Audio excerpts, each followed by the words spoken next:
Welcome back to Horse Racing Today. Time to talk a little racing in the great state of Texas. We are joined again by Jim Byers from Lone Star Park. Jim, a very good Friday to you.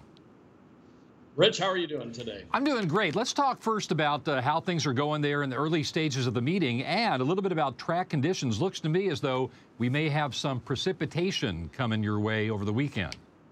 Yeah, it's possible. Certainly possible on Saturday, early in the day, and possibly even extending into the race card.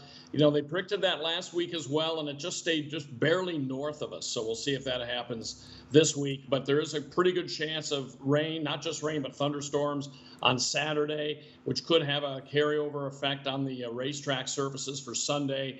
But the storms are a little bit hit and miss, so we'll have to see how that plays out. Okay, let's take a look at a couple of allowance events coming up over the weekend. Let's start with tomorrow's card.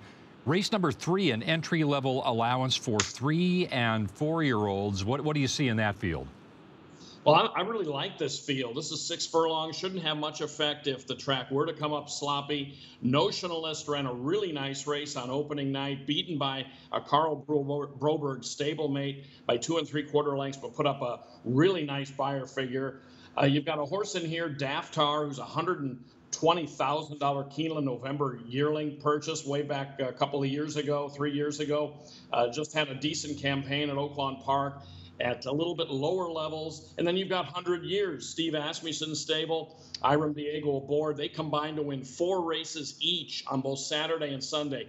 Asmussen has won 11 of 25 starters that he has sent out so far. You have to consider 100 Years. He's kind of one of those horses that a bit of a late running sprinter, and once in a while he'll catch a pace he can run into. I actually went with Notionalist on top to try to be up on the front end in that race and lead all the way based on his good recent form. But that's a 6-horse field that to me plays like a pretty interesting sprint. Yeah, and you know, I'll throw one more race into the conversation. Both 100 Years and the horse on the outside, Hyperion Tap, raced on turf in their most recent. What's wrong with Hyperion Tap's only prior dirt start? And if the track happens to come up wet, we know he likes that too. Yeah, he comes right out in his career debut and breaks his maiden on a sloppy surface. So he's definitely one to take a look at. Broke his maiden at Houston back in February, and looks like he did it very stylishly as well, drawing off like he did as a first-time starter. So he's definitely one to keep an eye on as well. On Sunday at Lone Star Park, race number 8 is a non-winners of 3 lifetime allowance event. Got a nice field of 8 here. Bending Saint on the rail, coming off a big win against non-winners of 2 at Sam Houston. And you know, how do you feel about this, Jim? When horses leave the bull ring that is Delta Downs and run a big race on a more conventional oval, you kind of want to give them another chance to go forward under similar circumstances.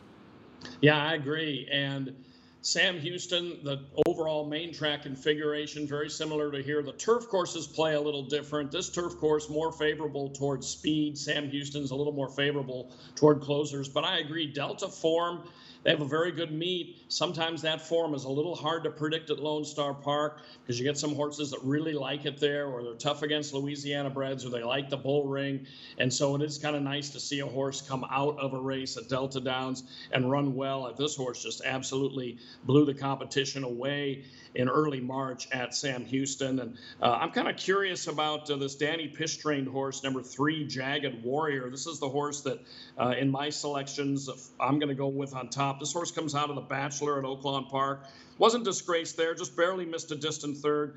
And I think some of his earlier races point him out. And of course, you've got a horse in Dirty Steve from the Mindy Willis stable that is hot as well, as won a couple in a row. So this race shaping up as an interesting test as well. 5 of the 8 horses in this race won their last out. So some older line handicappers like myself like to see that good recent form. That's a good-looking race, and it bears further investigation. We've been chatting with Jim Byers out there at Lone Star Park. Jim, have a great weekend, and let's hope that the rain misses you once again. Let's hope. Thanks a lot, Rich. All right, Jim Byers from Lone Star Park. Some of the meet highlights on your screen right now.